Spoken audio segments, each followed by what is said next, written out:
Welcome to psychologist fair. তোমরা প্রত্যেকেই জানো গতকালই পাবলিশ হয়েছে WB অর্থাৎ ওয়েস্ট বেঙ্গল PSCর কিন্তু লিস্ট আপকামিং কী পরীক্ষা হতে চলেছে। সেখানেই আমরা দেখতে পেয়েছি যে আমাদের মেন্স এক্সামিনেশন হতে কিন্তু বেশি বাকি নেই, অর্থাৎ আগস্ট মাসেই কিন্তু আমাদের মেন্স এক্সামিনেশন।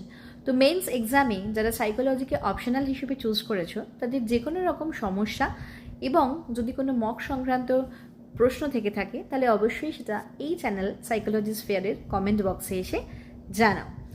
এছাড়াও যদি মনে হয় যে এই চ্যাপ্টারটা বুঝতে পারিনি, এটার উপর ভিডিও প্রয়োজন বা কোনো চ্যাপ্টারের ভিডিও দরকার, তাহলে কিন্তু অবশ্যই প্লেলিস্ট চেক করে নিতে পারো। প্রত্যেকটা চ্যাপ্টার ওয়াইজ কিন্তু ভিডিও এখানে করা আছে। এছাড়াও কিছু বইয়ের কথাও কিন্তু এই চ্যানেলে বলা আছে। তোমাদের কারোর যদি বই সংক্রান্ত কোনো রকমের কোনো হেল্প লাগে অবশ্যই কিন্তু সেই বইয়ের ভিডিওগুলোতে তোমরা যাবে এবং সেটা ক্লিক করে দেখবে।